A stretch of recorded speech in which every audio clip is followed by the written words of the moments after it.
Akota police મથકે બે advocate વચ્ચે આક્ષેપ પર પ્રતિ આક્ષેપ, ફરિયાદને લઈ મામલો ગરમાયો। વડોદરા શહેરના અકોટા પોલીસ મથકે ગઈકાલે સાંજે બે એડવોકેટ અને એક મહિલા વકીલ વચ્ચે આક્ષેપ પ્રતિ આક્ષેપનો મામલો સામે આવ્યો હતો। કોર્ટ સંકુલથી પીછો કરવા અને વાહન અકસ્માતના મુદ્દે બંને પક્ષ ફરિયાદ નોંધાવવા અકોટા પોલીસ મથકે પહોંચ્યા હતા। મળતી માહિતી મુજબ એડવોકેટ હિતેશ ગુપ્તા તેમજ એડવોકેટ નિકુંજ વરસાડા તેમજ તેમના પત્ની સ્મૃતિ પટેલ વચ્ચે આ મામલો સર્જાયો હતો। બંને પક્ષ દ્વારા એકબીજા સામે ગંભીર આક્ષેપો કરવામાં આવ્યા છે।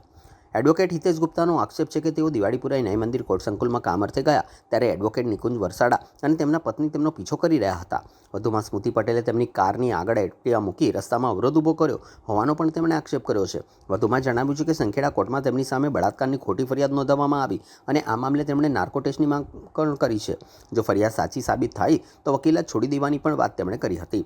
બીજી તરફ એડવોકેટ નિકુંજ વરસાડા અને સ્મૃતિ પટેલે હિતેશ ગુપ્તા સામે આક્ષેપ કર્યો છે। તેમની એક્ટિવા સાથે હિતેશ ગુપ્તાની કારનો અકસ્માત થયો આ મામલે તેઓ પણ ફરિયાદ નોંધાવવા અકોટા પોલીસ મથકે પહોંચ્યા હતા। બંને પક્ષના વકીલો પોલીસ મથકે સામસામે આવી જતા થોડા સમય માટે મામલો ગરમાયો હતો। સમગ્ર ઘટનાને લઈને પોલીસે બંને પક્ષની ફરિયાદ લેવાની તજવીજ હાથ ધરી હતી અને આક્ષેપોની હકીકત જાણવા વધુ તપાસ હાથ ધરવામાં આવી છે। આમાં શું હતું કે અમે કોર્ટમાં હતા ને, આજે પેલું આવ્યું કે પેલો ઠરાવ હટી ગયો તો અમે કોર્ટમાં આવ્યા હતા। તો કોર્ટમાં આવીને મારી પાસે પહેલા આમ સ્માઇલ આપીને જાય છે અને ગંદી અને મને છે ને ગાળો આમ બોલવા લાગે જેવું તો કે તું કોર્ટમાં આવી તને બતાવું છું। એટલે તે પછી હું એ પોલીસને બોલાવીને તો અમે નીચે હતા અને પોલીસને બોલાવ્યા। તો ત્યાં પોલીસને બોલાવીને તો તેને પોતાની આ ગાડી છે તેને લઈને ભાગવાનો ટ્રાય કર્યો। તો અમે ત્યાં ગેટ પાસે ઊભા હતા, પોલીસનું વેઇટ કરતા હતા। તો તેને જ્યારે એન્ટર થઈ ને તે બાજુના ગેટથી 100ની સ્પીડ પર ભગાઈ અને મારા હસબન્ડ ત્યાં ઊભા હતા તો એમની ગાડીને આખી ઘસેડી છે। ત્યાંના વોચમેનથી લઈને બધા જ આપણા રોંગ સાઈડથી અને ત્યાંના વોચમેનથી લઈને બધા આપણા સાક્ષી છે કે આખી ગાડીની જોડે એમને ખસાડ્યા છે। એટલે એના કેમેરાનું બી કાઢવાનું કીધું છે અને ખોટા ખોટા આક્ષેપ લગાવે છે અમારી પર। આક્ષેપ એવું કર્યો છે કે આખા કોર્ટ દરમિયાન એમને કરવામાં આવતો, એમની સાથે જ્યાં જાય ત્યાં જતા હતા એવું આક્ષેપ। કોર્ટ તો સાહેબ મારા હસબન્ડ વકીલ છે, એનો જવાબ હું આપું છું। એમના જે આક્ષેપ છે કે પીછો કરવામાં આવ્યો છે, તો મારી વાઈફે મને એવું કીધું કે આ એડવોકેટ આજરોજ સવારે જ્યારે વડોદરા વકીલ મંડળની 3 દિવસથી જે હડતાલ ચાલુ હતી તેથી 3-4 દિવસથી તો હું કોર્ટ નહોતો જઈ શક્યો, પરંતુ આજે જ્યારે સારા સમાચાર આવતા વડોદરા વકીલ મંડળની જ્યારે હડતાલ સમેટાઈ ગઈ અને તેવામાં રાબેતા મુજબ જ્યારે કોર્ટ ચાલુ હતી, હું પોતે મારે આજે નામદાર સેશન્સ કોર્ટમાં તેમજ અન્ય કોર્ટોમાં ઘણા કામો હતા, એટલે હું જ્યારે કોર્ટમાં પહોંચ્યો ત્યારે એડવોકેટ નિકુંજ વરસાવડા તથા તેમની પત્ની સ્મૃતિ આ બંને જણા હું જે કોર્ટોમાં જાઉં મારી પાછળ ફરવા લાગ્યા। આ તમામ જગ્યાએ પહેલા માળે બીજા માળે જે કોર્ટોમાં જતો હતો, જ્યાં જતો હતો, સતત મારી પાછળ ફરતા હતા। આ રીતે એમને ફરતા જોઈને મને જે શંકા ગઈ હતી એટલે મેં આ બાબતે ડિસ્ટ્રિક્ટ કોર્ટના રજિસ્ટ્રાર શ્રીને પણ રજૂઆત કરી કે આ કંઈક અજુગતું વર્તન મારા ધ્યાનમાં આવ્યું છે આજે। અને ત્યારબાદ જ્યારે હું મારા કોર્ટનું કામ પતાવીને મારા પત્ની સાથે અને અન્ય જુનિયર સાથે જ્યારે મારી 4 વ્હીલર ગાડી લઈને કોર્ટમાંથી હું બહાર નીકળતો હતો ત્યારે પણ સતત મારી ગાડીનો પીછો કરી મેં ખાતરી કરવા માટે જ્યારે ગ્રાઉન્ડ બી માર્યો ત્યારે પણ મારી ગાડીની પાછળ સતત ફર્યા છે અને પછી એક્ઝિટ ગેટ ઉપર મારી ગાડીની આગળ ઊભા થઈ ગયા અને સ્મૃતિબેન મારી ગાડીની આગળ ઊભા રહીને મને બહાર નહોતા જવા દેતા।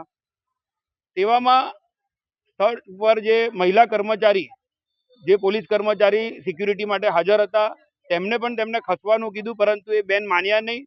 પાછળ એક PCR વાન બી હતી જે બહાર નથી નીકળી શકતા અને ત્યારે આ ખોટી રીતે અને ગેરકાયદેસર રીતે જે રીતે મને આ લોકોએ અટકાવ્યો હતો એટલે મને ચોક્કસ ખાતરી હતી કે આ લોકોના મનમાં કશુંક ચાલી રહ્યું છે। અને પાછળ હું રિવર્સ, મારી પાછળની PCR વેને રિવર્સ મારી, મેં પણ રિવર્સ મારી ગાડી અને અમે એન્ટ્રી દ્વારેથી આશરે 1:45 વાગે પહેલા PCR નીકળી અને PCRની જોડે જ સતત એની પાછળ મેં મારી ગાડી રાખેલી હતી અને હું જ્યારે બહાર નીકળતો હતો તો એકાએક વકીલ નિકુંજ વસાવડા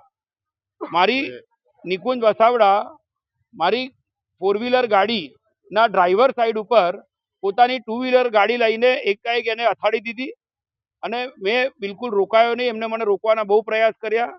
નિકાસ દ્વાર ઉપરથી એકદમથી દોડતા સ્મૃતિબેન રોડની વચ્ચોવચ આવીને મારી ગાડીની આગળ આવીને રોકવાનો પ્રયાસ કર્યો, પરંતુ હું ઊભો ના રહ્યો અને ત્યારબાદ આ તમામ બાબતે આ લોકોનું જે પ્રવૃત્તિ રહી છે એ પ્રવૃત્તિની મને ખાતરી છે, કારણ કે સપ્ટેમ્બર 25માં એ લોકોએ બાપોદ પોલીસ સ્ટેશનમાં એક એડવોકેટ ભૂપેન્દ્ર પ્રજાપતિ સામે એક 376ની ફરિયાદ નોંધાવેલી હતી.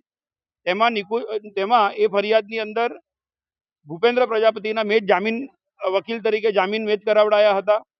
ત્યાર પછી નવાપુરા પોલીસ સ્ટેશનમાં 12 તારીખે એક ફરિયાદ નોંધાઈ છે અને એમાં લગભગ 15 જણા સામે 2 FIR નોંધાઈ છે, જેનો પોક્સો કેસ નંબર 40/26 અને 41/26.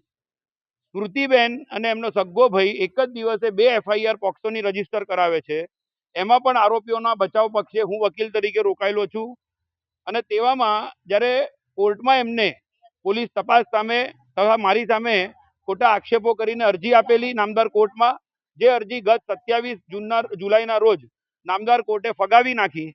અને ત્યાર પછી મને જાણવા મળ્યું કે આ લોકો મને કોઈક ને કોઈક ખોટા કેસમાં ફસાવવા માટેની પેરવી કરી રહ્યા છે અને એટલે મેં વિગતવારની એક લેખિત ફરિયાદ લઈને હમણાં અહીંયા અકોટા પોલીસ સ્ટેશનમાં મારા જુનિયરો સાથે એમની સામે લેખિતમાં ફરિયાદ આપેલી છે.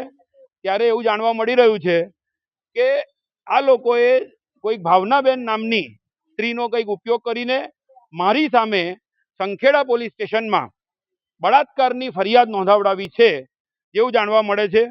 સંખેડા પોલીસ સ્ટેશન આ બાબતે ખાતરી કરે અને ખરેખર મારા મોબાઈલમાં કે મારા સર્કલમાં હું ક્યારેય કોઈ ભાવનાબેન નામની કોઈ સ્ત્રીને જાણતો નથી, કોઈને ઓળખતો નથી, પરંતુ 376ની આક્ષેપોવાળી જે લોકોને ટેવ પડેલી છે ખોટી ફરિયાદો કરવાની, મેં મારી અરજીમાં લખીને આપ્યું છે કે મારી સામે કોઈ પણ પ્રકારની ફરિયાદ આવે તો ફરિયાદ કરનારનું પહેલા નાર્કો ટેસ્ટ કરાવવામાં આવે, લાઈ ડિટેક્શન ટેસ્ટ કરાવવામાં આવે અને જો મને કોઈ પણ પ્રકારે ખોટી ફરિયાદમાં ફસાવાના કોઈ પણ કારસા રચવામાં આવશે તો હું તમામ બાબત સાઈડ પર મૂકીને મારી સામેની ફરિયાદ પોલીસ પુરવાર કરે અને જ્યાં સુધી મારા સામેના કોઈ પણ જો પુરાવા મળી જશે તો હું વકીલાત ત્યાગી દઈશ. ક્યારે વકીલાત નહીં કરું, પણ જો મારી સામેની ફરિયાદ ખોટી છે એવું સાબિત થયું તો ફરિયાદ કરનારની સામે પોલીસે પગલાં લેવા પડશે.